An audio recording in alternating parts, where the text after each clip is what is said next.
be able to read everything like the dates. Look at me, Ray. Alright. Want me to hit the slate? Yeah, go ahead and read it. Wow. What is this? Unsung Heroes of the Civil Rights Movement. It's something. With Ray Boudreaux. Okay, great. Platter. Alright, so come on through. You just stick that in that bag there if you want. Alright. And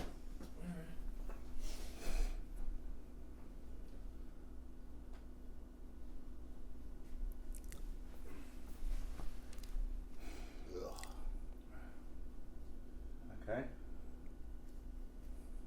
Alright, so Where's A, that? B, C, D, E, F, G, I got you. H, I, J, K, L, M, N, O, P.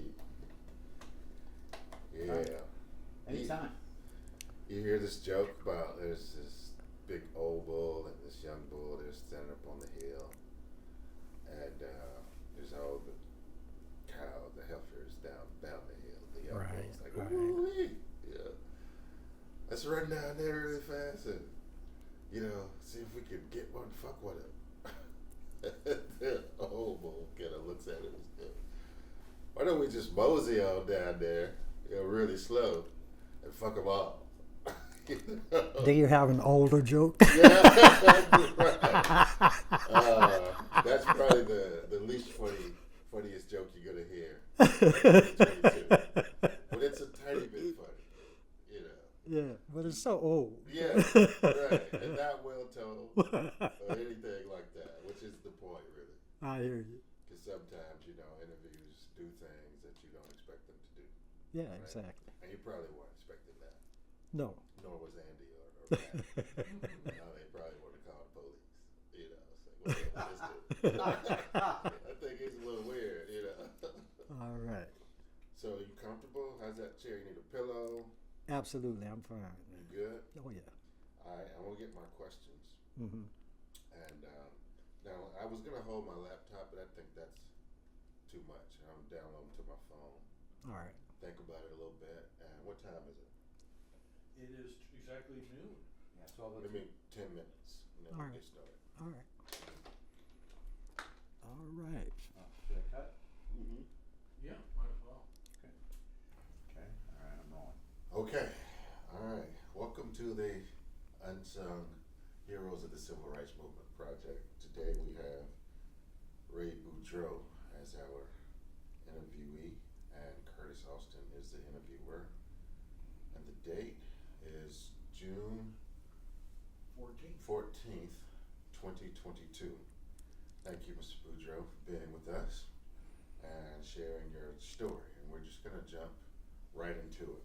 So could you tell us, just for the record, some important information about yourself? Your name, where, and when you were born. My name is Ray. My middle name is Michael, and my last name is Boudreaux.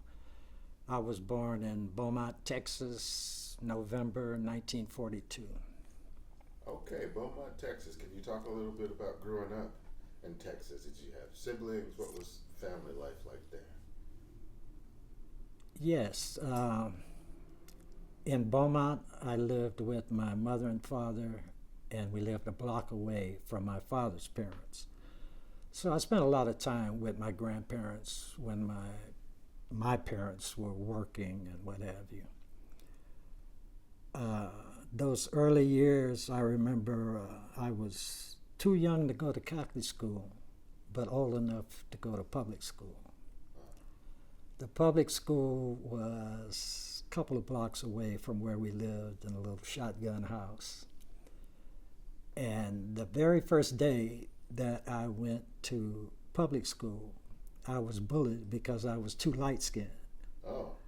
And because I could read. My mother had taught me, the fundamentals of reading. And I got chased home. So they kept me at home. September, October, November, I was old enough to go to Catholic school. So I went across town every day to this little black Catholic school. There was a huge Catholic church. It was for its size, in the neighborhood. And the school was serviced by nuns of the Blessed Sacrament, and it was called Blessed Sacrament School. And, you know, I was free to, I could walk to school if I needed to, but normally I rode the bus. And those years were very nice. The school didn't have a library.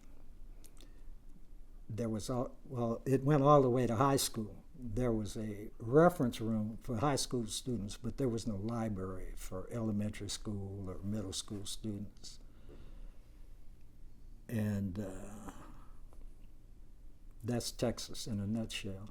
Just remember, you know, it was segregated Beaumont, Texas. That's This a good was point. That actually, I'm glad you raised that because it leads to my next question. How did growing up in that part of Texas affect your attitudes about race and racism? Like, can you describe, like, as you grew up, like when you first began to think about racism? Well, even as a child, you know, it's like osmosis. No one has to explain to you what the trees look like. I don't remember. I had a discussion not too long ago with some friends about, did your parents ever sit down and talk with you about racism and that kind of thing? I don't ever remember a conversation like that. Okay. It was just, you learn, you know, through getting up every morning and doing your thing. The only white people I came in contact with as a child there were the nuns and the priests.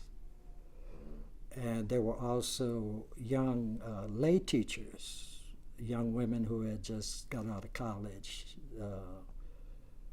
and they were there. I had as many classes with them as I did with the nuns. And that's what I remember about going to school in Texas, the lack of a library. Okay. We had books at home, and my mother taught me to read. And at some point there, I also spent a lot of time with my grandfather on the weekends. Mm-hmm. He was a handyman who took care of all the rental properties that this one woman owned. She was the landlord in that little neighborhood to almost all of the black people. Mm-hmm. So when someone had a problem at their place, he took care of it. And I would be with him on the weekends and on those days when I was out of school. He was my guy. We'd go to the movies on weekends and stuff like that. Because during that time, my father was a truck driver, driving all over Southeast Texas and Louisiana, and sometimes he wasn't home at night. And most of the nights I spent with my grandmother and grandfather. Okay. My sister at the time, who was 2 years younger than me, was living out in the country in a place called Ames, Texas, where my mother's brothers and sisters lived. They all had families there. And I had cousins my age, you know. And that was our entertainment. We would go back and forth out to the country on the weekends to visit relatives, or we would go visit friends, you know, in the local area. Silsbee, Texas. My father had a friend there, and we used to go there quite often. Okay. At some point, my grandfather, who had diabetes, was admitted to the hospital, and they cut his leg off at the knee.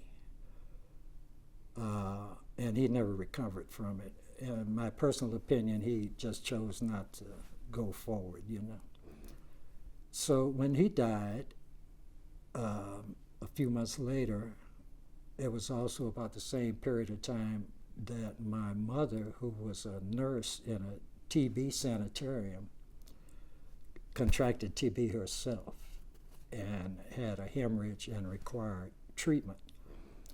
So the doctor that she worked for arranged for her to go to Denver, Colorado to, well, if in my memory it was called a Jewish hospital that treated TB patients. So when she left, they decided to move to California. And so my father and I made the trip I had an uncle living in San Mateo, California, who was a longshoreman living a nice middle-class life. And we stayed with him for a few months. I finished the 7th grade in San Mateo. And the plan all the time was to wind up in Pasadena, California, where 2 of my aunts lived. Mm-hmm. Your father's sisters or your mother's sisters? My mother's sisters. Okay. So that worked out. I wound up in Pasadena. Started the 8th grade there and went on to finish high school at John Muir in Pasadena. Okay. I do want to get into your post-high school years, but one of the things that occurs to me is you're growing up in the Deep South. Right. During a time period when racial issues are at the forefront of the scene. Does anything happen to you or in your family as a child that gives you some sense of what the racial hierarchy is and what it means to be black in the United States? Yeah, there's an incident that stands out very clearly. I was a witness. Okay. My grandfather's place was here, and maybe a half a block away was like a corner store. Mm-hmm. I was at my grandfather's, and I saw my father in front of the store talking to some guys. And he had a bag. This was on a Sunday. Okay. He had a bag, obviously with beer in it, you know, the way he's carrying it. And it was against the law to sell beer on a Sunday. Or to buy it. I think the law says you can't sell it. But anyway, a convertible car, very bright, I remember this, and I think it was red, but this guy had the top down. He was white. I saw the car pull up. You don't see cars like that in that neighborhood. Mm-hmm. I saw it pull up, and he had 2 women in the car with him, and the top down. And about the same time, I saw my father make a move because he realized who this guy was. Mm-hmm. And when he did that, the guy was crossing the street coming towards my father. He had pulled up on the opposite side of the street. He pulled out a gun and called him a nigger and told him to stop. And my father just speeded up. And I saw him toss the beer. He was running through a vacant lot into the neighborhood where we lived.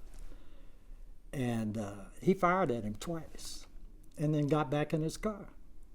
In my mind today, he only did that to impress those women. But he was the police.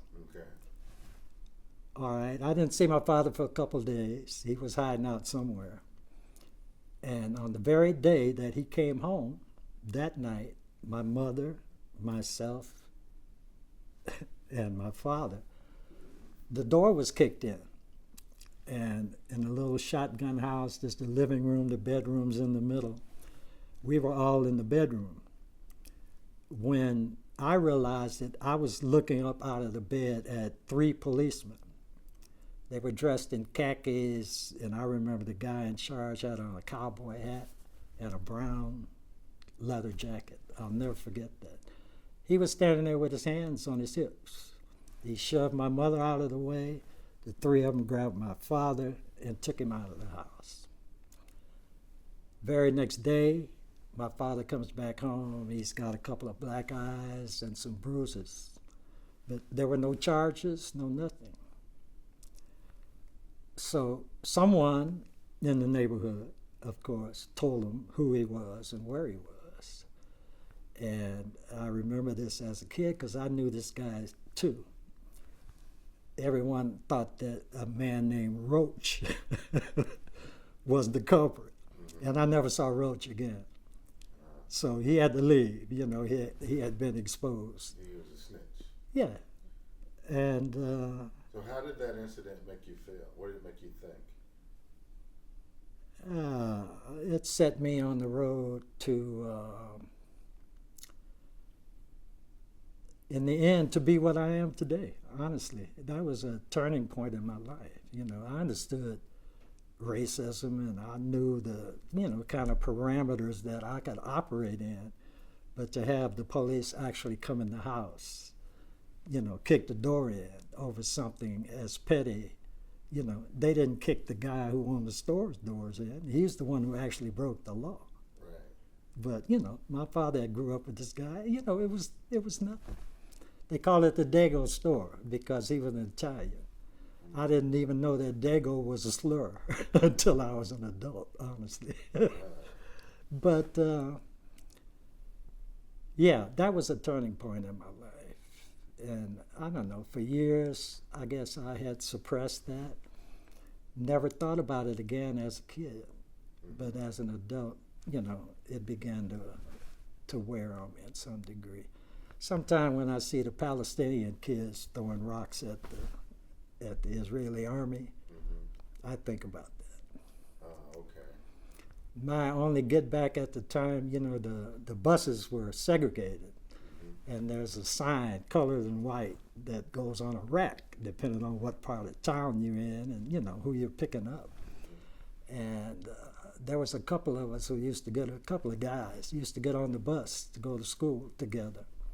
And the first thing we would do is hit that sign and send it all the way to the front. The bus driver couldn't do much about it. It wasn't a big deal, you know. He'd talk bad to us, but we always had a lot of fun with that. Okay. You know, Now, it was was, this the whites only sign? Or yeah, the blacks? whites on, yeah. It said white on one side and color on the back side. Uh-huh. So And you push that all the way to the front. So push only that to has the front. A Yeah. tiny bit of room. and you could have the rest. There you go. Okay. And I left there when I was 13. Mm-hmm. And that's Texas. Okay. I left that environment, and San Mateo was, at that time, was like a developing middle class thing outside of San Francisco. And I went to a integrated school for the first time. It was a brand new school and had a library. Okay. And that made a big difference All right. in my life. You'd been a reader Yes. earlier, and Now, all of a sudden, I had access to more books than I would ever read. You know, I remember that standing out. It says, "Now we're going to the library for library science." And all of this was new, right. and I learned the decimal system and the Dewey whole Decimal. bit. Yeah, yeah. Well, that's San Mateo, and then you say you go through John Muir Right. in Pasadena, and you graduate. So, talk to us about your late teens and early 20s. What's happening after high school? I graduated in 1960, Mm-hmm. and I had a job all through high school working in a liquor store. Mm-hmm. My father came home one day and told me, "I found you a job." So he walked me around there a couple blocks from the house, and I would go there every day after school and work in this small liquor store. I cleaned and stocked, and at some point when I got a driver's license, I started delivering liquor, and eventually worked the cash register a little bit by the time, you know, I was getting ready to get out of high school. And at some period as a senior, just following a couple of friends, I joined the Navy Reserve. Went to Navy boot camp. Went out on a ship one time. This is not for me. And I decided to transfer to the Air Force. It's kind of seamless. You just go over, you know. Okay. And I made the trip from LA down to Lackland Air Force Base, San Antonio, Texas. Went through basic training. My intent was to be an aerial photographer. They made me a policeman. Okay. Later on, much later, in 1965, I meet a guy who was an aerial photographer who hated it and wanted to be a policeman. So go figure.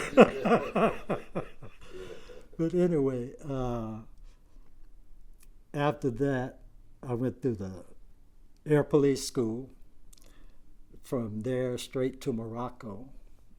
I liked that so much. It was a year's tour. I did 2. Okay. And while I was there, I visited Spain on an assignment. Stayed there a couple of months.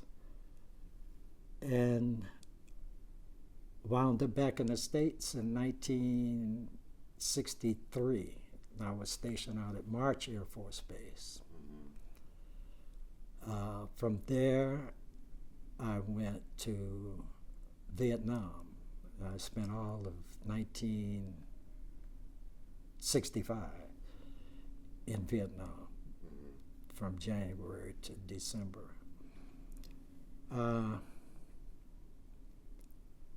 Once I came home, I had got married in the meantime and had a son.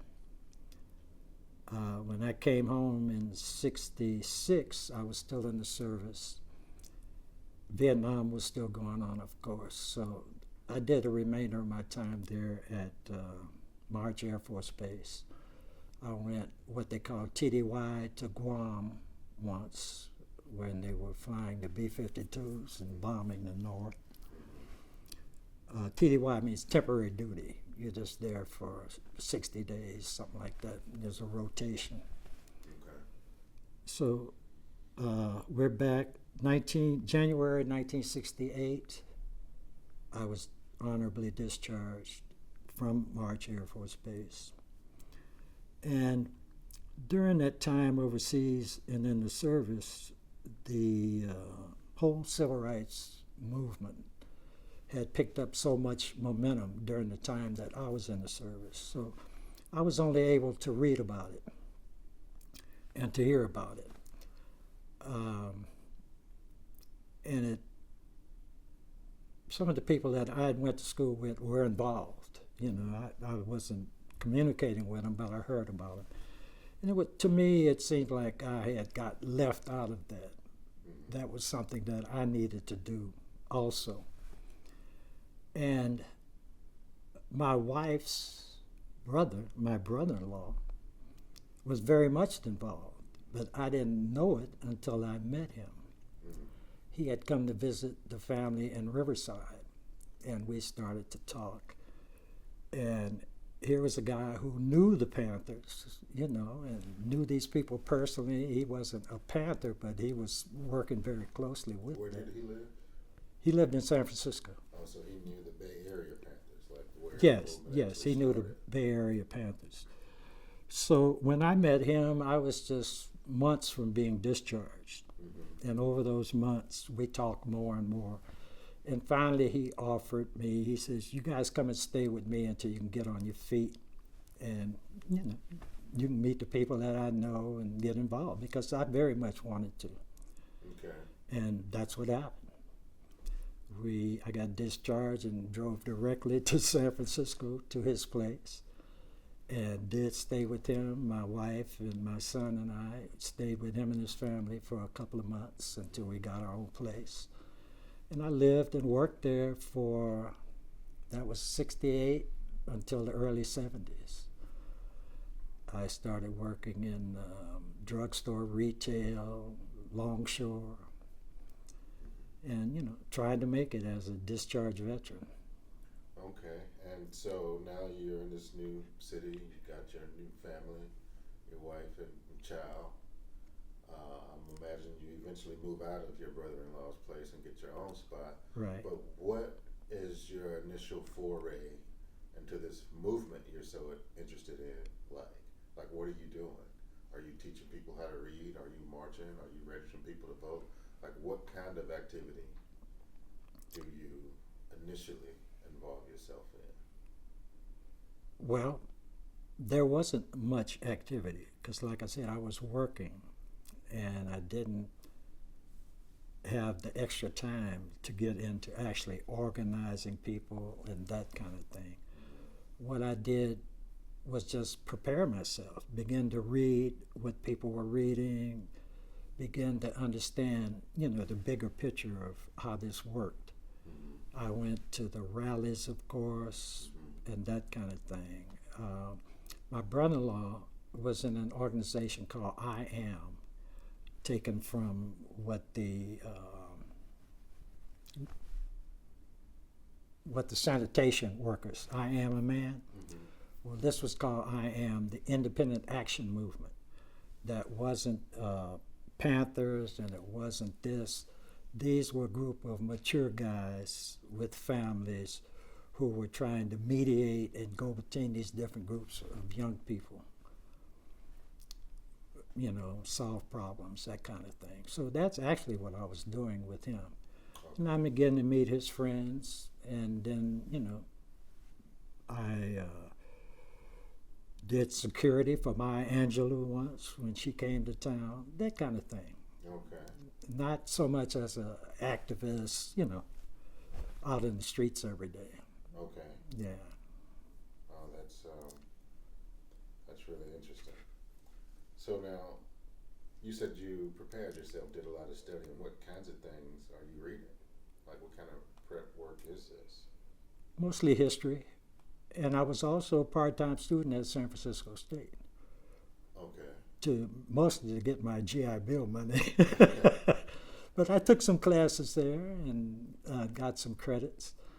And finally, years later, I was in the federal penitentiary, and I graduated.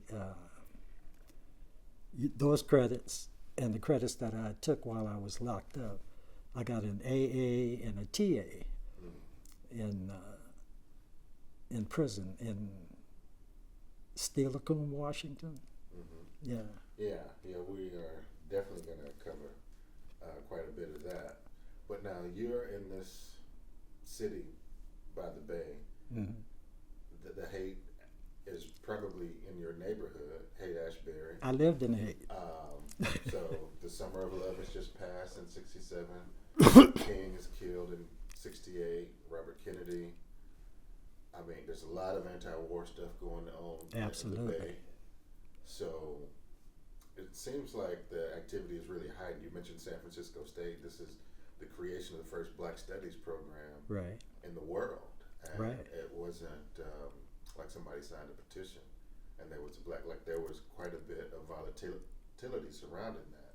Are you aware of everything that's going on around you, and what are you thinking about this activity? You've always wanted to be involved. Now here you are, you know, I'm thinking ground zero. I found the right place.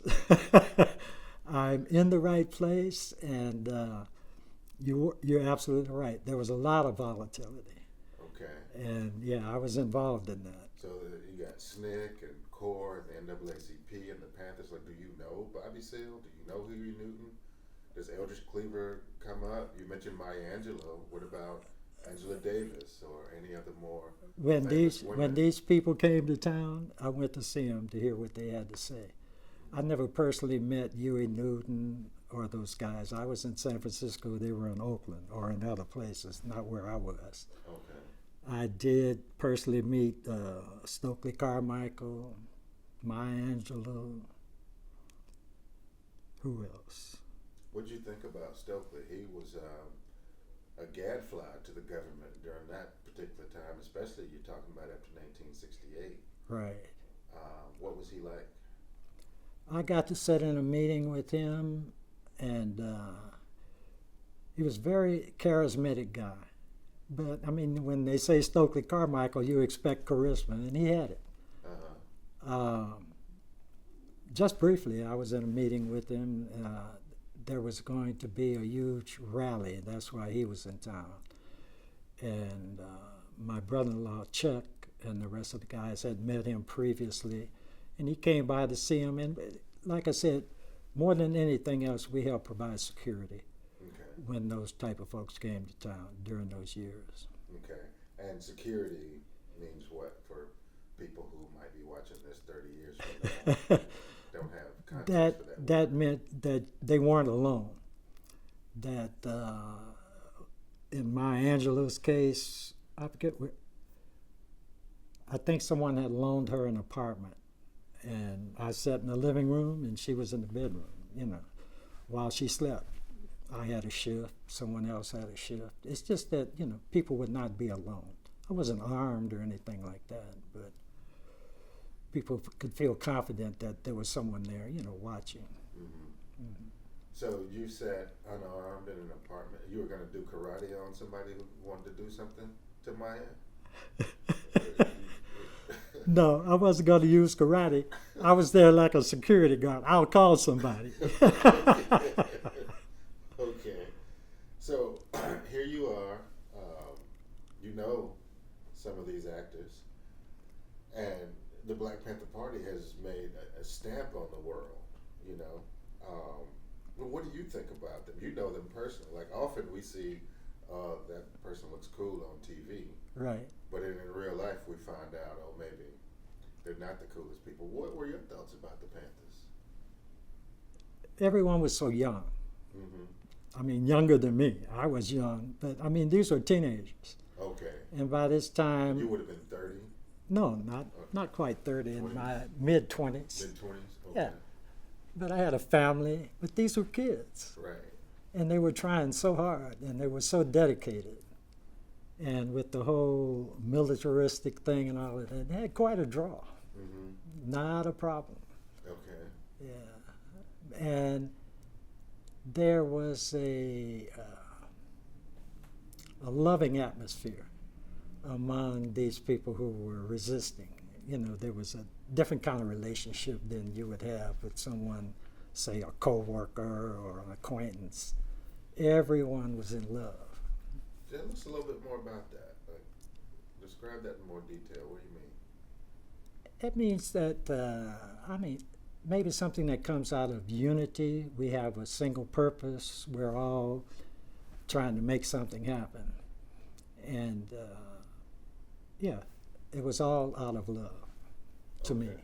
And so people were treating each other differently than maybe they were in the 50s and 60s, or? Yes, with much respect. Okay. With much respect. So we're in the late 60s, you know, the decade changes, and now it's 1970. Right. You know, where are you and what are you doing? Okay, 70. I was still working, and I was taking classes part-time. And then there was a call. In other words, we're doing this, no one has any funds or resources. Mm-hmm. So at some point, we managed to get some stolen credit cards. So we're going to go shopping for families. We bought guns, ammo, clothes, everything that people needed, or we thought people needed. And we came to LA and did some work like that. Went back to San Francisco and tried to do it again. This time it didn't work out. Mm-hmm. What happened? The people that I was with, instead of just taking the beef, in other words, you know, you got me, he pulls a gun and we run out of this place called Whitefront, which was a precursor to, I guess, Sam's Club or something like that. Mm-hmm. And when they realized that, you know, it was a stolen credit card, he decided to run. So there was a shootout with the police. No one was injured. Myself and the driver of the car, we were like waiting for him to come out. So anyway, there was shooting. Mm-hmm. We were arrested and went to court for that and got probation. Mm-hmm. For shooting at the police, you got probation? Let me see here. You know, I haven't thought about that in a long time. Let me see. You would have had to have a really good lawyer for that outcome. Oh, we had the greatest lawyer in the Bay Area at the time. Okay, that makes sense. Well, neither of us, or between the three of us, we didn't have a record. It was your Number first one, offense. it was a first offense. And we pleaded guilty, and the deal was, we did. We went to the county jail. Mm-hmm. I think I had to do 6 months, something like that. It wasn't a long sentence. It was less than a year. Okay. And the time was done, at a work camp in the Redwood Forest in San Mateo County, Redwood City? Redwood City. Mm-hmm. Yeah, and it's a Redwood Forest too, Okay. because that's where the camp was. Right. So I did that time.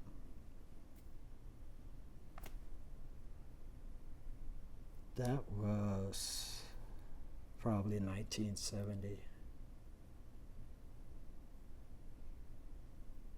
Wow.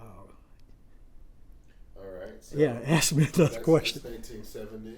Right. And now it's 1971. Right? People think of the civil rights movement that we're trying to capture stories about as a 60s phenomenon. Right. Are things still jumping in 1971? Is everybody kind of chilled out and gone back to work? Like, Oh, no, no. you do this stint, it's 1971, what's next? Things got worse. In what sense? When King was killed in 71, wasn't it? 68. 68. So King was killed. That 20 was years that later. was shortly after I got there Right. in San Francisco. April of 68. Right. I got there in January. 68, 69, 70. 70 was the Redwood City deal. Mm-hmm. So I was released from jail. I can't remember what happened next. You know, the transition from there to being on the run. Okay. So you're in San Francisco, you still got your wife and kid, you're out Right, of jail right, now, you're right, back right. at work. And sometime in the fall of 1971 in San Quentin, which is a few miles from San Francisco, All right. a famous prison activist by the name of George Jackson is killed. Right. And it seems like a couple of weeks later, you're in a shootout in Los Angeles. So that George Jackson killing is August 20th. Right, And right. you're in a shootout September 10th. I remember George Jackson's killing. What comes to mind to you about that? It was just turmoil, you know. All the people I knew in the Bay Area were upset about that. And there was a lot of turmoil and people wondering what now, what next, because something has to be done. Right, and I remember people from the Weather Underground bombed the prison building in both Sacramento and San Francisco. I remember that. But that was done, so what do you mean something has to be done? Like, that was in the newspaper. Right, right. Is the weather people actually sent a letter saying we did it and this is why we did it and everything? And you had another group that also attacked a police station, and they sent a letter to the San Francisco Right. Chronicle saying we did it because y'all killed George and there's all this other racism. Right. So those were some really volatile actions that activists were taking, and now you're out of the Bay Area, but then you're in this confrontation with the Los Angeles police. Like, how does that come about? I was with Harold Taylor and John Bowman. Mm-hmm. I had just reunited with my wife because there was a point when I went underground. I'm trying to figure out why. Okay. In other words, I was hiding from the police. Right, okay. But I can't remember what triggered that, why I had to do that. Okay. Not at the moment, anyway. But it was after Redwood City. Oh, yeah, absolutely. Okay. So anyway, my wife and boy were in Riverside, and I went out to pick them up, came back to L.A., and there was a bunch of us. We were having like a little party, a get-together, you know, folks we hadn't seen in a while. And Mr. Bowman decided there was someone he wanted to see across town, and I was the driver. I had the car. So the three of us got over to go see this person, and the person wasn't where he was supposed to be. And as we're going down the street, we realized the police are following us. It's in the middle of the night, and one thing leads to another. I was armed at the time, and we figured we had walked into a police ambush, and that's what it was. So we returned fire, and that got me off into my armed career. Okay. So the police pulled the car you were driving over. Right. You were in Los Angeles. What part of Los Angeles? West side of LA, Hoover Street. Hooper Street, yeah. Okay. Black neighborhood, white neighborhood? Black neighborhood. And the lights come on and you pull over, and what happens? The police are doing the usual stop thing. No one comes up to the driver's side. There was a policeman at the right rear. So I'm turned to my left, and I see a cop approaching with a long gun, and then shots were fired, and we returned fire, or at least I did anyway. Okay. Mm-hmm. And what was that like? 'Cause most people have never actually been in a shootout. They've seen it on TV. So what's it like being in a shootout? You're in a car and the police are shooting at you. Very uncomfortable. It was an old heavy Pontiac, so the car was helping us, with all that steel. Mm-hmm. But I fired back over my shoulder, and by this time, the cop with the long gun over to the left was approaching the car. So I shot at him, and then he returned fire, and he hit me here in the elbow, the first shot, and that knocked me over, And then he got closer, and he shot me again in the back. Not in the back of my body, but hit the back of my arm. Yeah. So I was hit in both arms, and there was a lot of blood. And finally, when it was over, they pulled me out of the car. I remember being on the median where the grass is, face down, and I heard one of them say, "This nigga's dead," and I said, "I sure am." So I just played dead. And the next thing I knew, I woke up in the emergency room and in the hospital for some months while my arms healed. And we went to, we were in the county jail a couple of years trying to bail out and fighting that case. So that was September of 71, and you spent until 73 trying to make bail. Do you remember what your bail was? I don't remember. However much it was, you didn't have it. No. Okay. We were waiting. It was a long time before we finally made bail. But I don't remember what the actual bail was because I had nothing to do with it. Yeah, I think it was $25,000. Okay. For the three of you, it would have been $75,000. Okay. And $22. That's almost $800,000. I got you. So, be hard to come by, I imagine, for somebody who's poor and ain't got no job. Yeah, that's pretty rough. So what's the LA County Jail like? I mean, you're not like a purse snatcher. You're not an exhibitionist. Like, you're a political criminal. You've been shooting at the police. Right. What's that experience like being in jail as somebody people might consider an activist? Or at least you mentioned underground, at least a soldier. Right.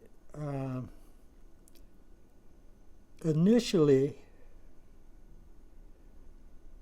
the LA County had a thing called high power, where people with, especially politics or Mexican mafia, when they would come to town for court or what have you, they would be put in what was called high power. You had a cell by yourself, you were isolated, you weren't in the regular population. Your visits were different. Your attorney visits were different. You know, at another level. Everything was brought to you.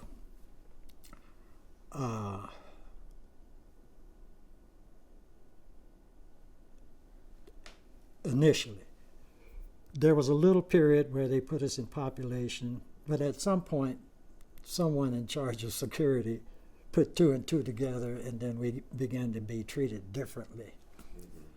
We begged the court to allow us to be housed together so we could help fight our case.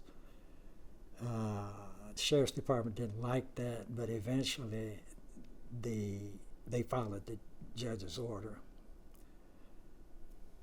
We had some of the best legal team. I don't remember it, but Harold Taylor always reminds me that we're responsible, or at least the motion is responsible for people getting sheets and pillows in the Los Angeles County Jail. There was no such thing at the time. You were just issued a thin mattress that went in like a canvas sack, and when one side was dirty, you could flip it over. We complained to the judge about those kinds of things, and things were changed because I guess in the past, no one had ever had the right judge. I think we were also, it was the first time that a judge recognized that jurors should be picked from the driver registration and not through the way it was done at the time. Voting rules. Voting rules, exactly. It was tossed out on appeal, but we won the case. And eventually, some years later, that became law, that everyone who was a registered, who had a driver's license was in the jury pool, regardless. But up until that wasn't the case.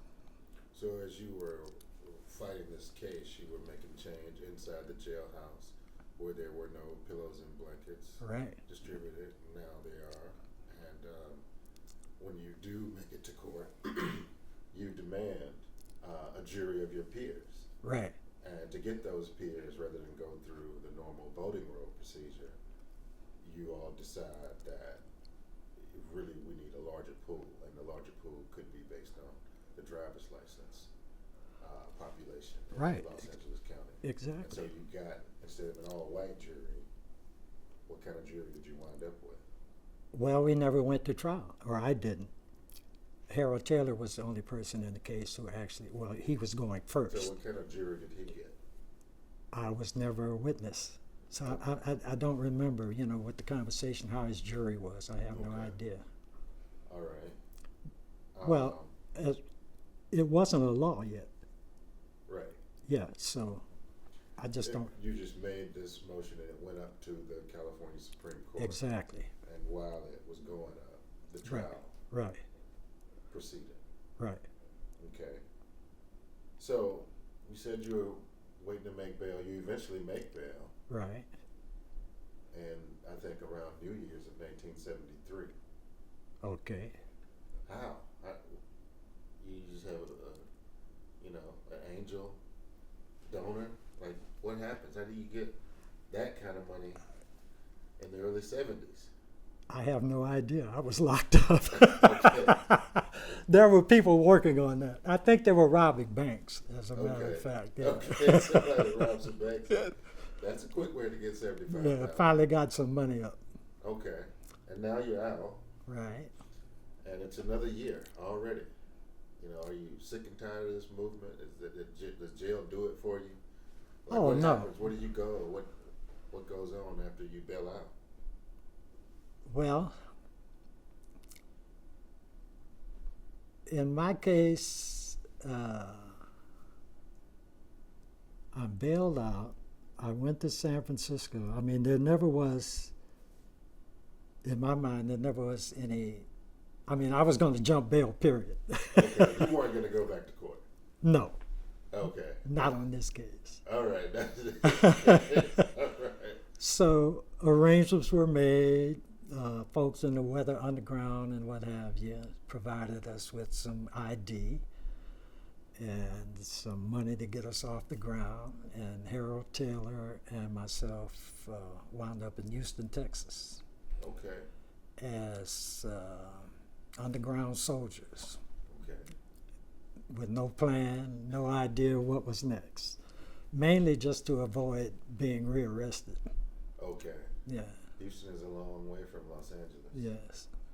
What is that like, being back in the deep south now? Because you grew up in Texas, right? Yeah, I wasn't happy to be there. Okay. And I didn't want to stay long in Texas, which I didn't. I wound up in Atlanta, Georgia.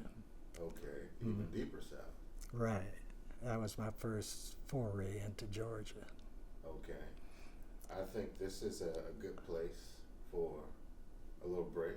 Okay. Get some water, take a bathroom, and now we're going to come back and spend the second hour talking about time in the South and the consequences of being in the South and what comes of the rest of your activist career, because it starts to grow after that. So, Gotcha. little break time here.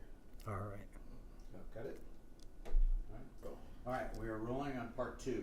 All right, so you go to Houston, decide I really don't like this, and now you're in Atlanta, Georgia, doing what? Well, Harold Taylor and I became roommates. Okay. Prior to our arriving, another couple who was already there had rented a little duplex for Harold and I. And immediately we were talking about a bank robbery to raise some funds to get by. Right. So we move into the duplex, and over a period of time, we do rob one bank,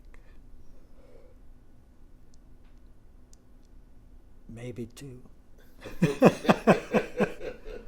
Man, I told you before, That's these a long things, time ago. yeah, those memories are really suppressed. Okay. But anyway, at some point, I'm left alone there. Oh, I know. There was something going on in New Orleans. Okay. And everybody's going to go to New Orleans, and we're going to, do a big ripoff. Right.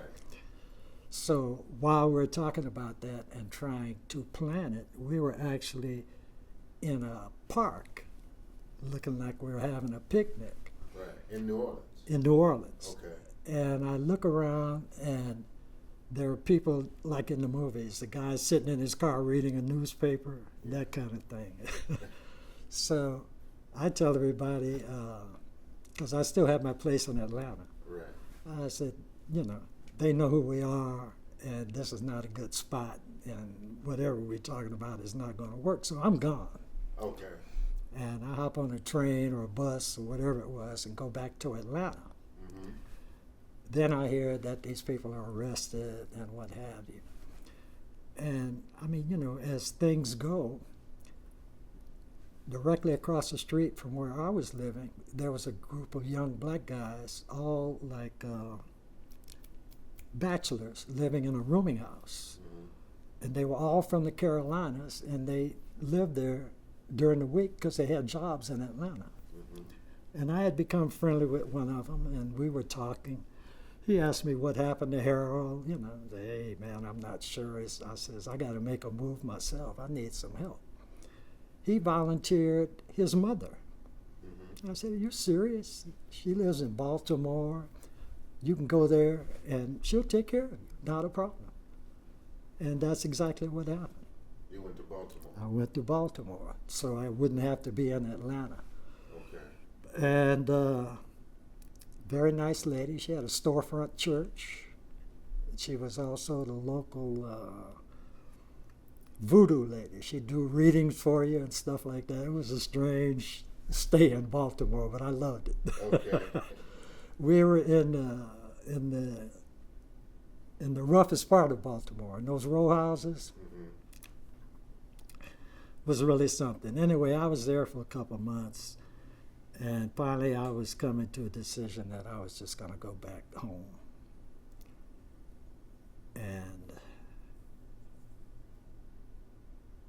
I can't remember what I did after that. I left Baltimore. Did you go back to Atlanta? Right. I did go back to Atlanta because Hank wasn't arrested. Right. Okay. That's what it was. I went back to Atlanta, and we were going to do another bank robbery. Okay. So there's three of us. I guess everyone else was locked up. Harold was locked up at the time. Right. Okay. So now there's Bridgeforth and Hank and myself in Atlanta, and we're running out of funds. So we tried this bank robbery, and it was a failure. What happened? Well, in the getaway, we were supposed to be picked up close to the freeway. Well, the police got there first before the pickup, because I saw the pickup go by. Okay. But we were already, under arrest by the time that happened. So, but you actually do rob the bank. Oh yeah, we robbed the bank. How does that work? Can you talk about? Because most people aren't familiar with how that works outside the movies. Well, it's like in the movies. You walk in and say, "This is a robbery." Okay. Yeah, you take your cues from the movies. You know? But in my case, I never exposed a gun. I had one in my waistband, but it was just two ladies in there. I mean, what are they going to do? Yeah. So we get the money. It was a little, almost like a temporary bank in a Like a trailer or something? a trailer, right? Mm-hmm. Just a little place.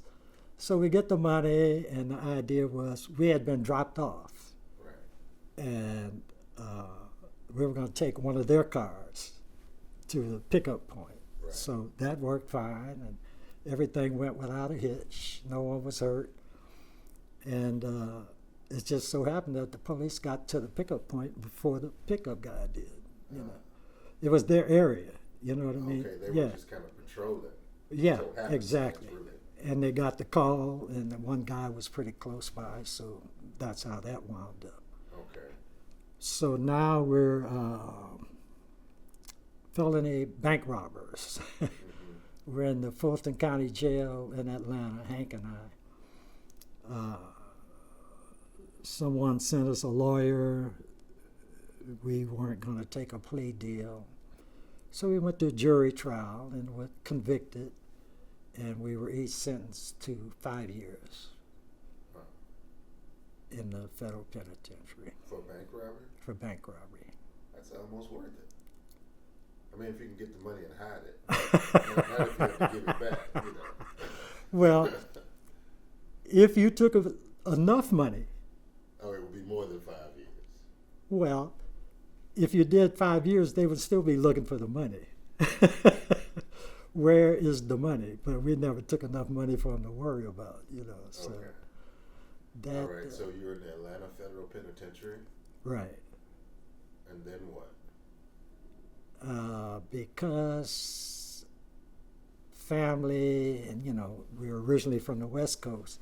After a few months in Atlanta Federal Penitentiary without, requests or anything, we were both sent to the West Coast to McNeil Island.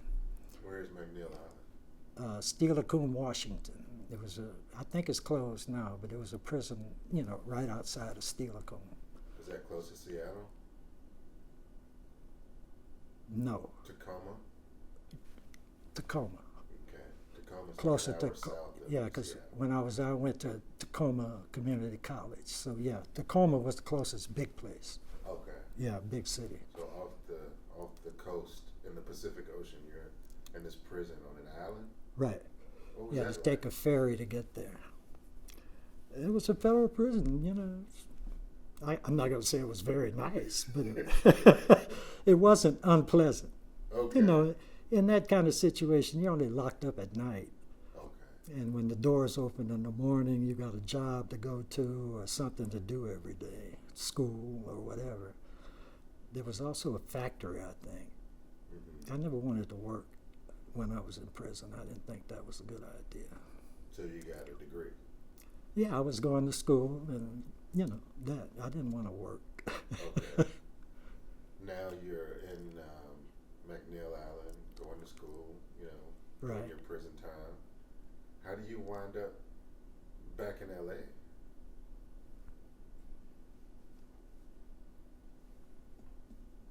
That case was still going on.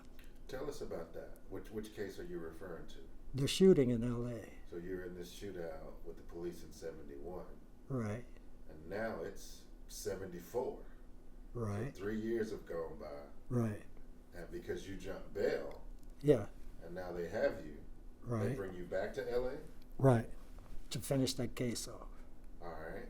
And that's actually, I'm thinking, that's actually when Harold Taylor went to trial. Right. So he's one of the people arrested in New Orleans. Right. They extradite him back to Los Angeles for Right. the Right. same shootout Exactly. you were in. Exactly. Because And they bring you from federal prison. right. Because that case was never resolved. Right. 'Cause I you had kind of bail. jumped ahead of myself. Right. We jumped bail before the case was resolved. Right. And we were running for some time. So finally that's over with, and now they're waiting for me to come back to LA after all of those things. I think I came to LA twice. Did you get your same cell? Or Did did I? you have a different cell? A different what? Cell, prison cell. Oh, you mean in Washington? No, you left Washington and came to Los Angeles. Right. But you had already been in Los Angeles before. Right. You said they put you guys in some isolation unit called High Power. Right. I was just curious whether you had the same cell or not. Oh, we went back there, same place. Okay. Nothing You had were at changed. home. Nothing had changed. Yeah, And I you're still understand what you getting said. your lawyer visits. Oh yeah, right. And your folks are from Pasadena. Like, are they coming to see you? Of or- course, yeah. Okay. Yeah. Because you talked about being underground, Right. and you're this movement person, and your crimes are political. It's not just bank robbery to buy new clothes. Right. You're doing it to feed people and clothe people and house people, and of course Absolutely. to pay for lawyers, I Right. suppose. So what is it like being a sort of political prisoner versus just a run-of-the-mill robber? Well, in so many words, you're the elite of the prison. Not so much in the eyes of the authorities, but in the other prisoners. Mm-hmm. So there's a amount of respect there, But other than that, it's no So you different. don't have a very hard time because you No. have this modicum of respect from your peers Right. that makes life a little bit easier. Absolutely. Maybe not so much in the courtroom, No. but in the day-to-day running of the prison. Right. Oh yeah. So how long are you there in LA County? Man, who knows? It must have been 9 or 10 months Okay. while we're going back and forth for Harold Taylor's trial. And what's the outcome of this trial? He was acquitted. He was acquitted. So Yes. you're shooting at the police, and he's shooting at the police, and you get found not guilty by an LA County jury? He was acquitted, and then our case was thrown out because of the way everything turned out. Okay. Their position was, well, we couldn't get this guy. We probably won't be able to get Right. Boudreaux and Bowman either. All right. So that was the end of that. That was the end of the LA case.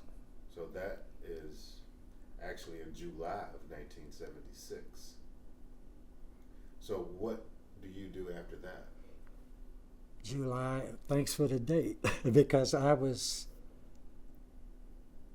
discharged from prison in 77 So you go back to McNeil Island and do that last year, less than a year. and you get discharged in 1977. Right. And I went straight home Straight home being to LA. to LA Right. or Pasadena? LA Okay. in the beginning. In the beginning. hmm Okay. What was that reception like? You've been gone a long time. My family always supported me. They thought I was a little crazy, but they always loved me and supported me. And I was welcomed back by my family. it just so happens I have a group of cousins right behind me. I'm 5 or 6 years older than them.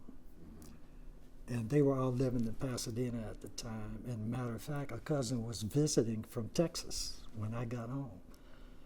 And they were having a party at one of the cousins' house. So I showed up at the party. Okay. It was That's that a was nice really time to nice. come That home. was really nice. you Yeah. know. And I reunited with my family. Started working. My one of the attorneys who had been on the case, Beth Livesey, had a connection. I got a job right away. I was working doing rehab for senior citizens, putting insulation in attics and weatherproofing and stuff like that. And I applied for this job, and I had a crew of 4, and that's what we did. I did that for some months, and then about a year. In the meantime, because I had just taken these classes in college, I had geometry and algebra and what have you. I took a test with the county to be an electrical helper, which paid about half what a journeyman made. So I passed the test, and because my sister knew somebody, I passed the interview, and I went to work for the county. Okay. I remember the guy who interviewed me, because I had put down my arrest history on the application. And he says, I'll tell you this. He says, because blah, blah, blah, you know this person, I think you're a good person, I'm going to hire you. Don't worry about it. You'll get a note in a couple of days and you'll be coming to work. And he says, never put the fact that you were arrested on the application again. Thank you. I did put an application at the post office. This was funny. The guy interviews me out on the dock. That's where his desk was. And first thing he said when I sat down, he says, you got a lot of nerve. Coming here as a bank robber wanting to work for the post office.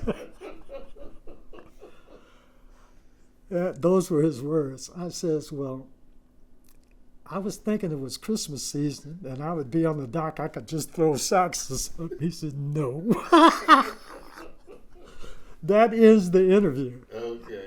I had to laugh myself. That It is was funny. During that time, post offices were a lot like banks. A lot of True, money came true, from post true, offices. true. That might have been too close for comfort for him. He was Mr. Sticky Finger. So you get this job with the county. You're an electrician. Right. Well, I'm a helper You're a helper. to start with. Yeah. Starting now. This is early '80s, apparently. Right. And what comes of your work there? Well, now I've got a new family. I got, trying to catch up. Okay. After all these years of not having any income, trying to be a regular person. Okay. And I managed that. After a couple of years, I made journeyman. Money was pretty good. I was doing a lot of work on the side, and life was good. Okay. And this is, years and probably now decades, right? You got Right. this new family, life is good, Right. and the century turns. Here's the 20th turning into the 21st century. And I believe 9/11 happens in 2001, is that right? Yeah. September 11th, 2001. All right. Yeah. 2001. You- Yeah. Like the rest of the world, the rest of Americans watch the Twin Towers go down. Do you have feelings or thoughts about what you're seeing on the TV screen? Yeah.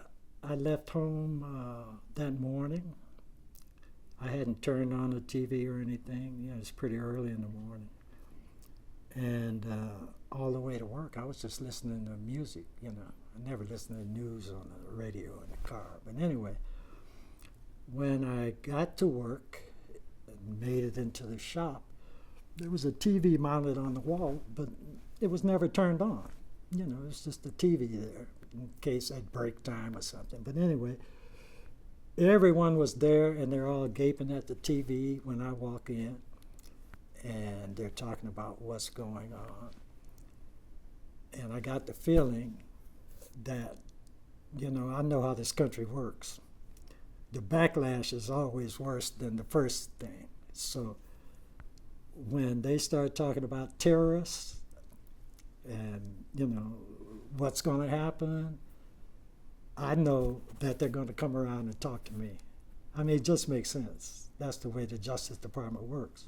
Because they thought of you as a terrorist. Exactly. Prior to. That was the mode I was in, because I hadn't been off probation and all that very long, you know. But the police hadn't bothered me or questioned me about anything for years. But I just knew that this was going to start a backlash that might reach all the way to me. Right. And everyone like me had the same feeling at the same time. I found out later. Mm-hmm. So it wasn't very long, 2 years later, after that, after, what's it called? Homeland Security. Yeah. They had formed all of that, Right. hired all these people. They needed something to do. Right. And so they had to reach further than the Arab countries. So black folks will do for now. Let's see what they're doing. And they reopened the case on us for attacking the police station in San Francisco Okay. in '03, and that lasted 5 years. So Before now that you're was being resolved. accused of participating in an attack Right, on a San Francisco police station. right. And how does this process work? You said in '03. What happens in '03? In '03, after Homeland Security, Mm-hmm. the feds opened a program, I can't remember what it's called now, but they lumped us in with the Klan, that they wanted to prosecute. Oh man, there was a group of guys, I forgot who they killed, but they were going to retry them, and the second time they did convict them. Yeah. So we were lumped in that group. In other words, they're going to go back on all these old cold cases that have to do with civil rights. Right. There were some Klan members who killed a core worker. Right. National Parks, which made it a federal crime, and then the 3 civil rights workers in Mississippi in 1964 during Freedom Summer, and then the last of the people who killed those 4 little girls in that Birmingham church. Exactly. They were going after. And so they were going after what they called domestic terrorists. And so they thought of you and some of your friends as domestic terrorists as Exactly. well. I mean, Exactly. you hadn't killed any civil rights activists. No. Why would they lump you into that group? I have no idea. But they mentioned them in court while we were going through the hearings. That's how I began to understand that we were a part of the same thing that they were a part of. Okay. Well, what did Because they they had say? just freshly got a conviction. Right. Yeah, Right. right. In '05, they got a conviction Right, of Edgar Ray Killen. There you I was go. actually in the courtroom when Right. it happened. right. Because it happened in Mississippi. And they also found a member of the Black Panther Party who was associated with Assata Shakur, who now lives Exactly. in Cuba. Exactly. And they arrested him, and when he wouldn't cooperate, they sent him to prison for life. And it happened to a white woman in Minnesota who had been hiding for 30-something years. They found her and sent her to prison. I remember. And so here you are, also a one-time federal fugitive that was Right, caught right. and imprisoned. But now you're back on the list Yeah. 35 years later. And all of those people that you mentioned, some of them were hiding in the same place I was, in Altadena. Well, they said I was hiding. Right, but you Yeah, were my more name directly- was on the mailbox, so I couldn't have been hiding too much. Yeah, But they all were in the local area, a couple of them, okay. and they arrested them. So, like, Altadena was where all of the crooks were hiding out. That's good. So, Oh, man, all those memories. That's too much. yeah, so that's '03 when you get an inkling of what's happening. Right. And then there's a San Francisco grand jury in 2005. Right, So that 2 started years later. in '05. All So right. tell us about the grand jury process and what's on your mind when this comes about. Like, do you get any prior warning that this might be coming down the pike? Do you hear from the FBI? Do they send you a letter? The Homeland Security sent an FBI agent and a retired detective from San Francisco Sent them where? to my house. To your house. Well, tell us about that. I came home from work one day, they were parked in front. Okay. I pull in the driveway, they hop out, and the guy says, "Are you Ray Boudreaux?" "Yeah." He says, "Well, you know," they introduced themselves, and they said they wanted to talk about white people. White people. That's exactly what he said. Okay. So I thought that was pretty curious. So I invited him in. What am I going to say about white people? You know, I'm really curious about what he wants. Yeah. And before the interview is over, at the end, the Did he FBI. ask you about white people at the beginning? Yeah, but I didn't know any of the people he was talking about. Okay. You know, I really didn't. So I didn't. There was nothing for me to offer. You know. So finally, it gets around to the real deal, and the police detective starts to mention names of people that I do know. And at the very end, and he's coming up with a little emotion now, he says, "I'm going to put every one of you in jail." Oh, okay. I says, "Well, maybe you better leave at this point," you know. So they got up and left. And by this time, they had visited other people all over the country. Okay. So we began to talk. I'm talking to people I hadn't talked to in many years. You know, what are we going to do now? So eventually, we come up with a plan, and they tell us that was '03. By '05, they started talking grand jury because they couldn't get any information from anyone. There was nothing for them to go on. And the accusation is that you took part in this 1971 police attack on Right. the San Francisco police station that Exactly. resulted in the death of Sergeant John Young. That's the one. And they can't get information that's helpful to them. So then they impanel a grand jury Right. to get the information through the grand jury process. Exactly. So you go to the grand jury? I'm subpoenaed, and You're I go to subpoenaed. the grand jury. I was actually the very first person subpoenaed out of the group of us. Tell us And what that's like. well, they gave me an airline ticket, Mm-hmm. a hotel room, and I went to San Francisco. Okay. My attorney was there with me, and in the very first hearing, I'm trying to remember why. I'm in the grand jury room. Oh, and I take the fifth, I guess. So now I got to go to a judge's court because I don't want to talk. Right. And he holds me in contempt. That's what it was. The police thought I was a reporter or something because all this was, you know, unknown to them. Right. So when the judge actually, you know, right out of the courtroom, I go straight to jail. Okay, because They're you not- wouldn't talk to the grand jury. Right. So they're not sure what to do with me in the jail. I'm not, you know, convicted of anything, and I'm not charged with anything. And they're not used to people coming in because they won't talk. So the guy's interviewing me. He says, "Do you have any enemies in the jail?" I says, "I don't know who's in here, but I don't have any enemies that I'm aware of." And they just can't figure out, you know. So I sat in the reception for a long time. They trying to figure out what to do. So finally the guy says, "Well, you're going to have to put these on. This is what we dress sex offenders in, because I don't know what else to do with you. And I'm going to put you over where they are, but you won't be bothered with them." Yeah, okay, right, whatever. So I got a little cell and I'm locked up. No one understands what's going on, including me. So this goes on for a few days, back and forth.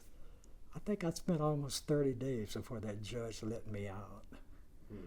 Oh, my attorney filed a motion because the judge had made a mistake, and he had to let me go. If I Do you remember recall that, what the mistake was? some kind of procedural mistake that he had made, that the judge made by sending me to jail. Do you remember what it was? I don't remember. Okay, but whatever it was, the judge acknowledged it, and Yeah, he had to let me go.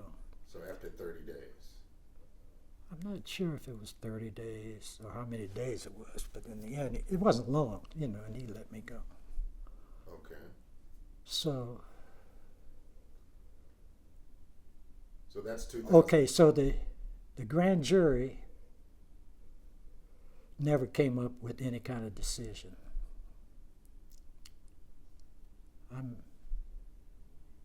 Man, So that's 2005. So when you're in the grand jury room, who is questioning you? the federal attorney at the time, there was a task force. It was the feds and the state of California. Okay.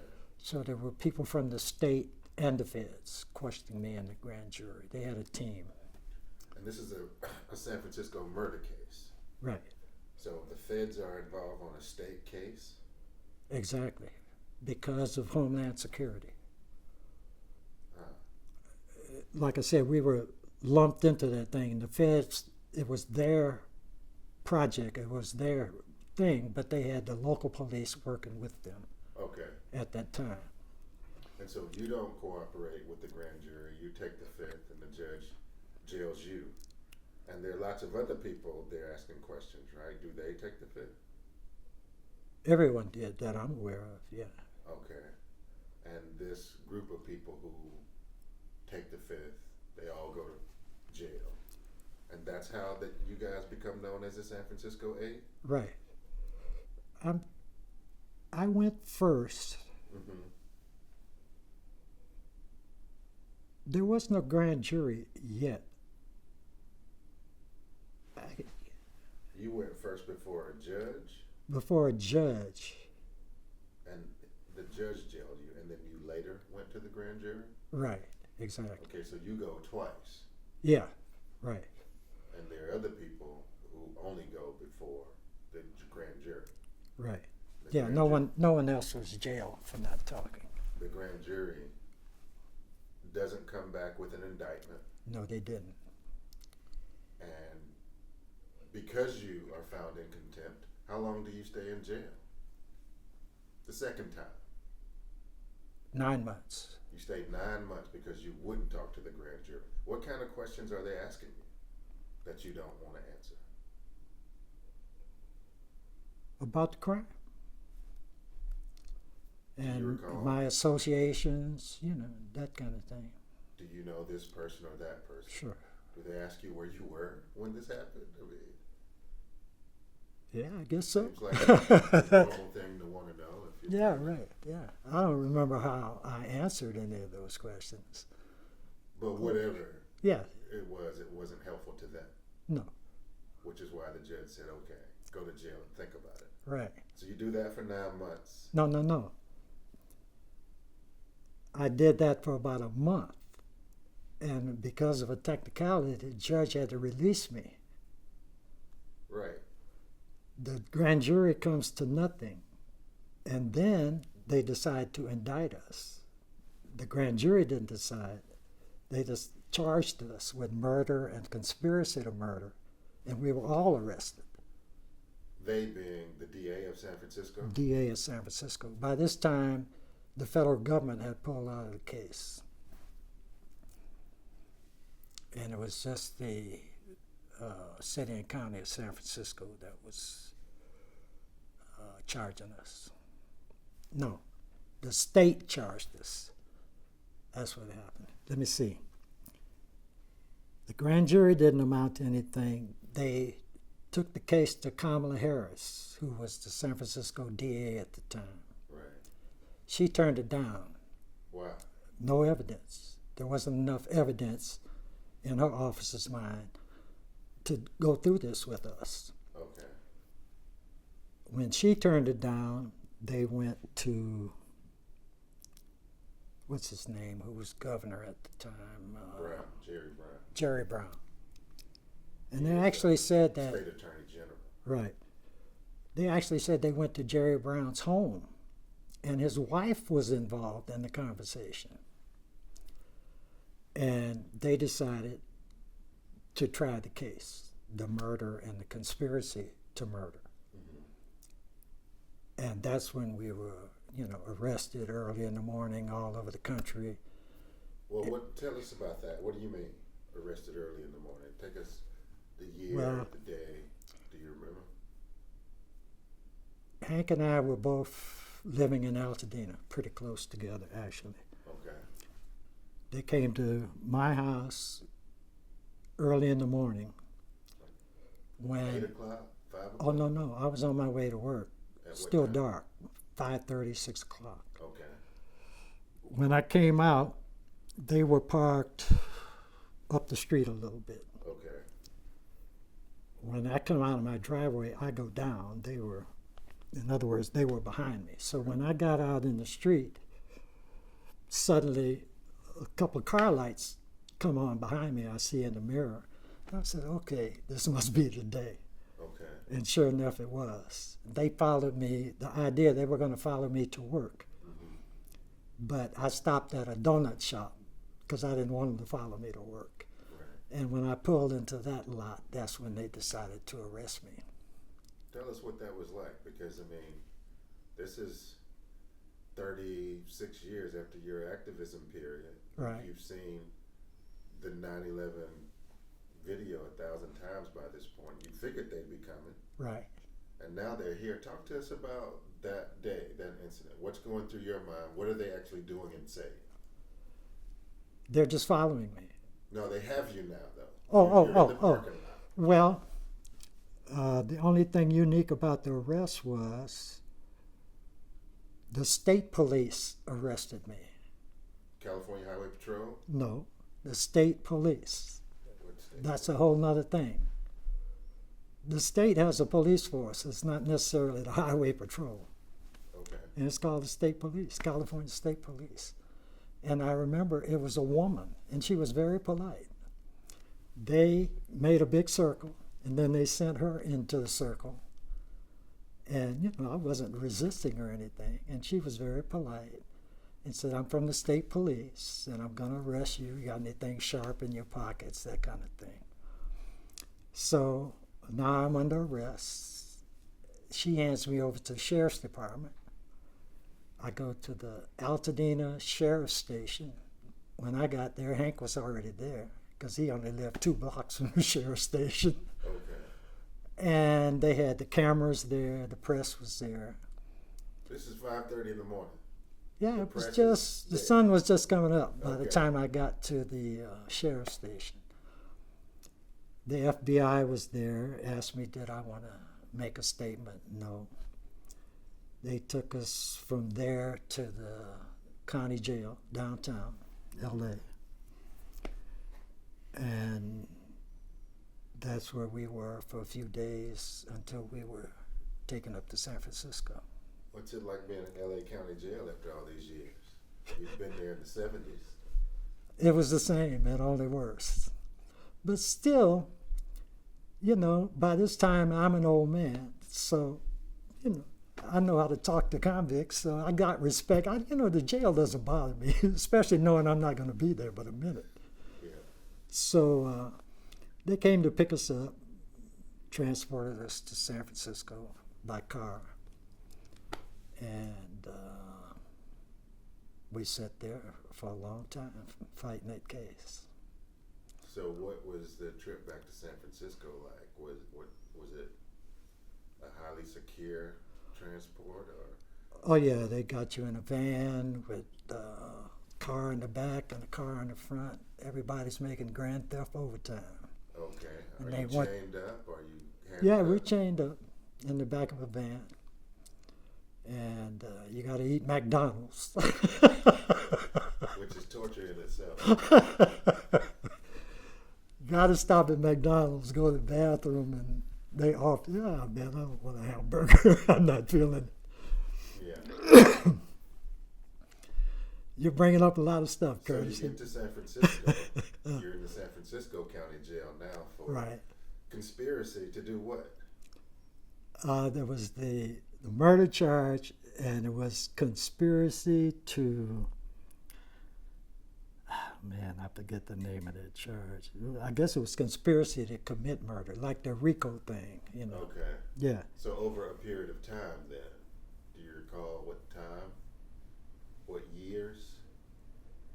Because a conspiracy has to take place. Oh. over. During that period, during the 70s, that was the conspiracy that they were talking about.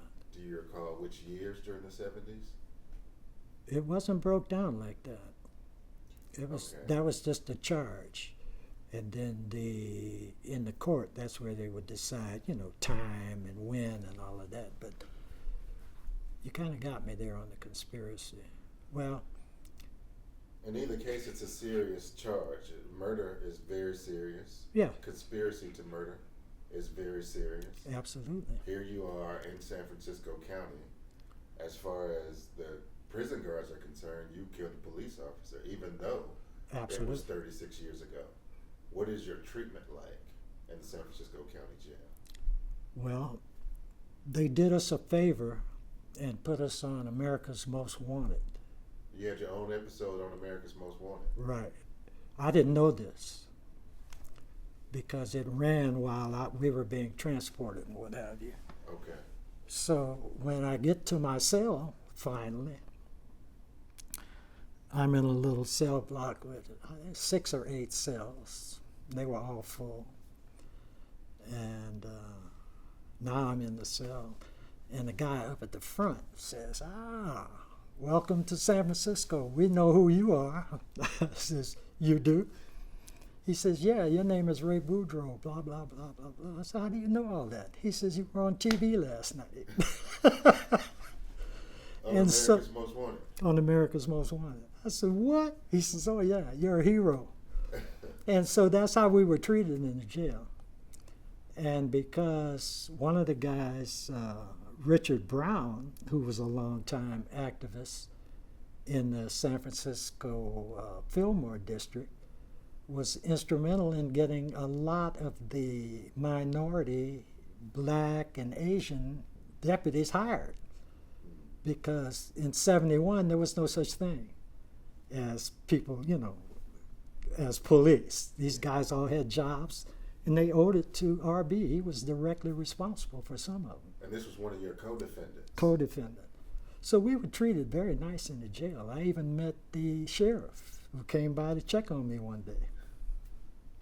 Just to see They how you were wanted doing. to, yeah, they wanted to be sure that we were being treated correctly, and you know, there was no hanky-panky going on. And there were a couple of police who resented the fact that we're being treated like that, but there was nothing they could do about it. Okay. Yeah. And so you're in jail. You're a grandfather, Right. a husband. You can't work. Like, what's going on with your family? This has to be traumatic. Oh, absolutely. I ate up my 401k. I mean, went right through the whole thing to keep my mortgage up. You know, Because you're in jail, you're on some kind of bail. What is your bail? we didn't have a bill for a long time. You had a bail. You don't remember that it was Oh. $2 million? Not really, Well, because you those did. things, it's just surreal, you know.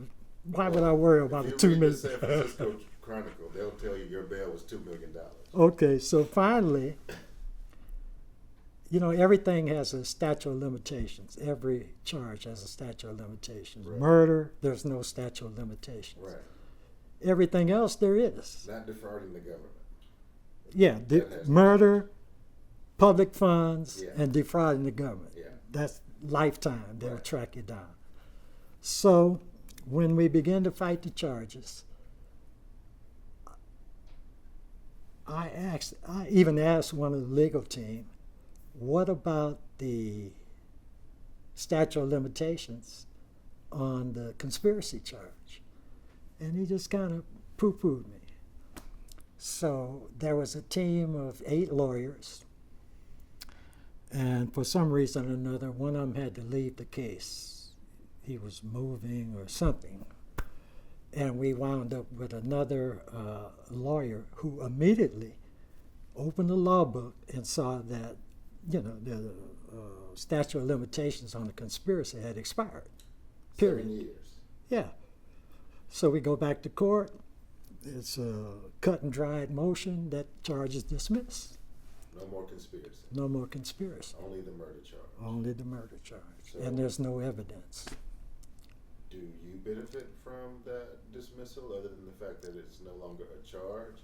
Or does We somebody else benefit because it changes the whole complexion of everything. Because there's no evidence. There's no evidence for them to that you conspired to murder? exactly, police? or that we murdered him. Well, you still have the murder charge. Right, but when you drop the conspiracy for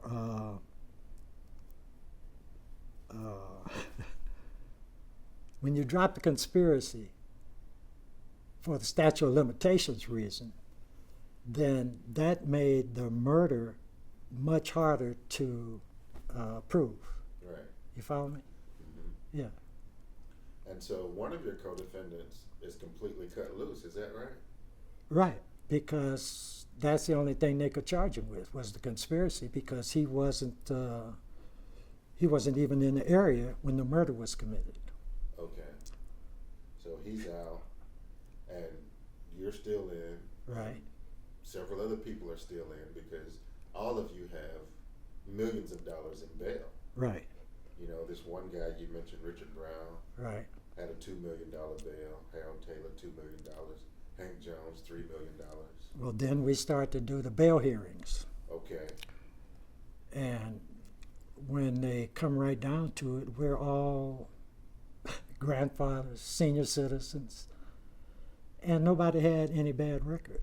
Mm-hmm. Richard O'Neill had saved a woman from a burning building and worked for the city and county of San Francisco in the jail for the last 20 years. Mm-hmm. And they were telling people that all of this time, part of the publicity was we had all been on the run for the last 20 years. Mm-hmm. So there were so many lies and so much hype built up behind it, it just started to deflate. Okay. And just finally we got a bail. Everybody, people put up their homes and what have you, to raise it. It was within our reach then. And we bailed out. So now you're in San Francisco. Hey, what's it like to be, because you're kind of famous.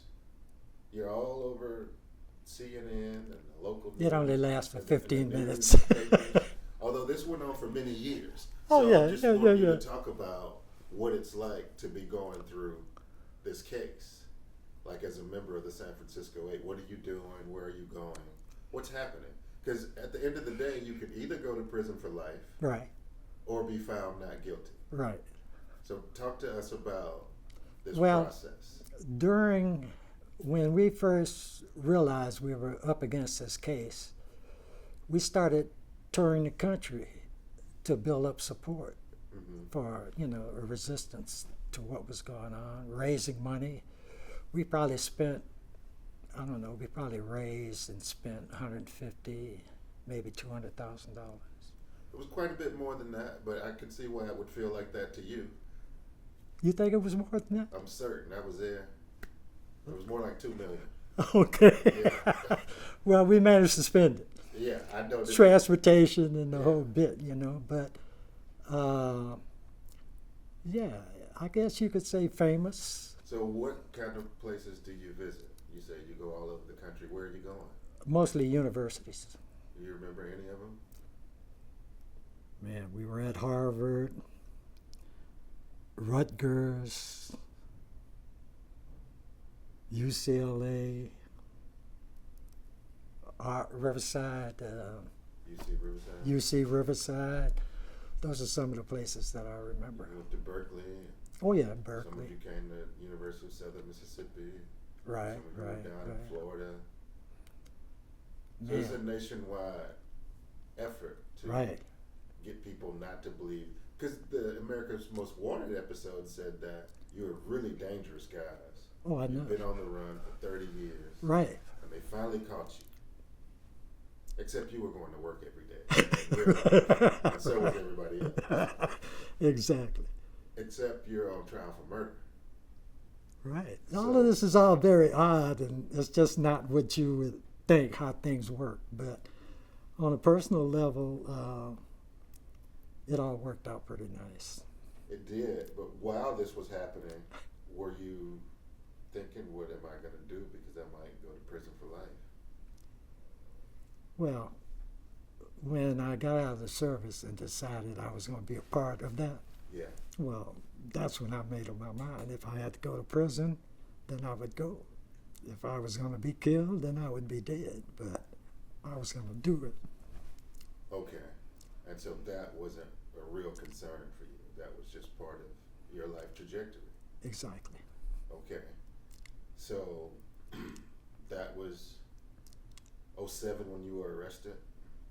You bail out at the end of 07. 2008, you're all over the country. 2009, you're all over the country. But you're in and out of court. You're having these hearings, is that right, in San Francisco? Right. These What are these hearings like? grand jury hearings and bail hearings. Well, not bail hearings, but the grand jury hearings. Well, the grand jury's gone, and you've made bail, and you're out. Right. You're actually going to court. Like, what's happening in these court visits? I guess the case was finally dismissed. Right, before it's dismissed, though, there are things that are happening. So you have a lawyer. Oh yeah, His name right. is Michael Burt. What's he doing? He was part of a legal team. You know, if you have more than one defendant in a case, 2 or more, we had 8. Common sense says that someone out of that group is going to look out their own interests. And the police play on that. That's just, you know, what you do. You got 2 defendants, let's split them up and see what they have to say. You got 8, oh, that's a slam dunk. Somebody's going to roll over. And that didn't happen. So, So you got these 60, 70-year-old men who Right. haven't seen each other in 30 years. right, from both, you know, all over the country. It just, in my mind, it just kind of like fizzled out. It just went away. And when the case was dismissed with prejudice, and that all was because of the torture in New Orleans, you know, to some of my co-defendants. The case was so murky, and the police had committed so many errors that it just blew up in their faces. What kinds of errors did the police commit? Well, mostly the torture. Okay. So one of the people that are charged with this murder was tortured. And that is... 2 of them. 2 of them were tortured. Right. And that was illegal. But you were still arrested. Because that torture took place in the 70s, did it not? Right. But you were arrested in 2007. Exactly. But the details of all of that don't come out until after we're arrested. Okay. And Homeland Security was something brand new. Right. So was this prosecution team. Everybody was getting their feet wet. It was really, they just needed something to do. It was like busy work. Okay. Because they just weren't very efficient. The case was too old. And in the end, it just didn't work out for them. Did they have a witness that they thought would be useful in prosecuting all of you? They said they did, but they never produced them. Did they say who it was? Well, yeah, they named a couple of people. But, you know, like I said, they never brought them forward. It seems like to me if you have a witness to something as egregious as a police killing, you would bring them forward. Did you have some sense of why they wouldn't bring this witness they say they had? Because they weren't cooperating. The witness Their own wasn't. witness wasn't cooperating. No. That's not a very good witness. Well, they thought it was. Okay. They thought it was a good witness. Do you remember who this person was? Reuben Scott. Reuben Scott. Right. Had you met him? Did you know him? Oh yeah, I knew him in Okay. the San Francisco days, but I hadn't seen him since then. You know. Okay. Yeah, And they thought this Reuben Scott character, would be a help to their case. and it turns out He wasn't. he was uncooperative. Right. So you get arrested in January 2007, and you say the judge dismisses the charges in 2010. I guess it was 10. It was. Okay. So that's 3 years of going to court. And so I was trying to see if you remember anything about that process. Of course, you spend the first 9 months in jail, Right. Right. and then you're crisscrossing the country going to these universities, Mm. but you're also in and out of court. You know, yeah, we had to go to San Francisco every once in a while. There were long periods between the court dates, though. Right. Yeah. And finally, it was dismissed. You know, all of those details are kind of foggy at this point because, you know, so much other stuff was going on. The details of that case are way in the back. Well, maybe if we talk a little bit about what made you a committed activist. Like, you know, you seemed like you had wonderful childhood, high school experience. You're off in the military. You're getting to see the world. You know, you're in Morocco and Spain. I mean, you could have had a really easy life, stayed out of jail. What made you an activist? What made you want to do security for Maya Angelou and Stokely Carmichael and all these, you know, rob banks and, you know, buy people food and clothes and get them health care? Where did that come from? I don't know. That's part of my makeup. I could say this. I've always loved black people and the civil rights movement. I mean, being born in the segregated South, like I said, no one had to tell me anything. I didn't need any instructions. And you know the term race man? Yeah, Well, it's kind of antiquated now. right. But I knew race men in my mind. My father was a race man. Okay. And that's something you aspired to be. And when you saw your opportunity, I took it. okay. And because that cost you a lot. How do you feel about what you had to pay for that decision? You spent a lot of time in prison, family gets left. Like, how do you feel about the cost of your life? I had a lot of losses, but it was worth it. It was worth it.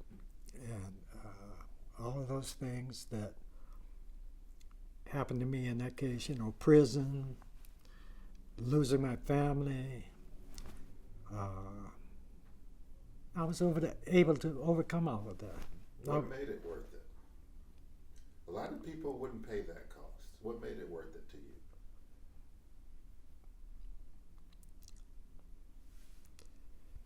It was something that I wanted to do. I committed myself to it, and I kept my commitment. My family thought I was a little crazy, but like I said, I wanted to do that. I just wanted to do that. Okay. And I think the people who are going to watch this now and in the years to come are going to wonder, like, this is not registered people to vote or marching from Selma to Montgomery. Like, the work you're saying you want to do probably involves a significant amount of fear. Like, can you talk about whether you were fearful? I mean, you were talking about the police and these banks, and what is it like to actually be in the heat of things? Well, I don't think I was ever fearful. I wasn't a high school kid when all this started. You know, I had been around a little bit. And, you know, I just made a conscious decision. I'm going to do this. I remember making a decision in Vietnam. The base was attacked one night. I was on an Air Force base. Where is this? Is Da Nang? Da Nang. Da Nang. Okay. And the Marines had an outer perimeter. The Army had one, and then there was us. The Air Force. Yeah. Okay. So I never had any fear of actually meeting the enemy face to face. But the Air Force did. And on this particular night, everybody was roused out of the bed, grab your weapon, and everybody had a position around our little headquarters thing. People were almost shoulder to shoulder, laying on the ground, waiting for somebody to come out of the dark, you know. And I thought to myself, if I actually see somebody, I'm not going to shoot at them. As a Vietnamese person? No. You weren't going to do it? No, because that wasn't me. I wasn't there to kill Vietnamese. I was there because I was a volunteer in the Air Force. And I actually volunteered to go to Vietnam in '64 because I knew that in a war zone, there was a lot of money to be made. That's what enticed me to go to Vietnam, for a raise. Okay.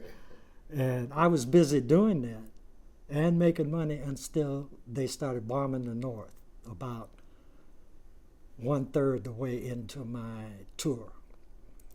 The first third, I did make money. But once they bombed the North, and then it was all over. We couldn't even get off the base anymore. And the Vietnamese started their offensive, you know. Mm-hmm. So anyway, that was the only time that I thought I was in any danger in Vietnam. And shortly after I got home, I was watching it on television. They did attack the base righteously. Yeah. Oh, yeah. Oh, yeah. They did. I hadn't been home but a couple of weeks. So, you didn't really have that fear, No. and you were okay with paying the cost you paid in terms of losing time, family. I don't imagine jail was fun, No. even though it might have been pleasant if you're in McNeil Island. It's beautiful up there in the Northwest. But can you, as we wrap up, can you talk to us about your vision for what you would consider a just society? And what were you fighting for? Like, what would a just society look like for you? Because you said it was worth it. Yeah. Were you successful? What would that be? What is that vision that you had for yourself and your people as a race man? That, in my case, the so-called melting pot of this country. Mm-hmm. In this country, people of color, up until recently, were called the minorities. I think what it would look like is if we could eradicate those words. No majority, no minority, no urban, no countryside. I mean, the words that enforce racism, enforce injustice, it's in the language, it's in the media, it's everywhere. If, I don't know, the same would be, it would still be anti-racist because that's going to go on. There's nothing you can do about that at this point, except educate people and hope that future generations, are able to make it a better world. But on a personal level, it created, I helped create myself. Right. I freed myself. Okay. Through my actions. By standing up for what you By believe standing in, that up. was By freeing standing to up. you. That, And I think as we close here, we're curious the project directors are curious as to what you would say to young people who've witnessed the George Floyd murder and know about things like, you know, Rekia Boyd and Breonna Taylor and a lot of other people who were shot. What do you say to them, having had that experience, you know, taking action in all kinds of ways, working with people in the Black Panther Party to being underground, part of a security apparatus? What do you say to young people who are now having to deal with widespread police violence? You got to stand up and say no. And just the fact that you resist gains respect, period. And the more you stand up, the more your rights will be defended. And, you know, everyone will profit in the end. But do what you can. If it's no more than stand up with a sign, be in solidarity with other people like yourself. You know, talk about it in the media, talk about it to your family. Get that off your chest, you know. Make it work for you. Take some kind of action. And it seems like the young people are doing it these days. I'm very proud of them. That's good. Well, are there any things that you perhaps hoped might come up in the questions that I did not ask and you want to share? No, I'm good. You're okay? Yeah. Well, I Yeah. certainly want to say we appreciate your time and, you know, the thoughtfulness that you provided us with and being very deliberate about the details you shared. And this collection of interviews Mm-hmm. is going to last forever. I understand that. So, That's why I'm we're sweating. grateful for you telling your story, and just want to say thank you for taking the time to come up here and share it with us. And I really appreciate the opportunity. All right. Thank you very much. It's been an unbelievable interview. Really? You thought so?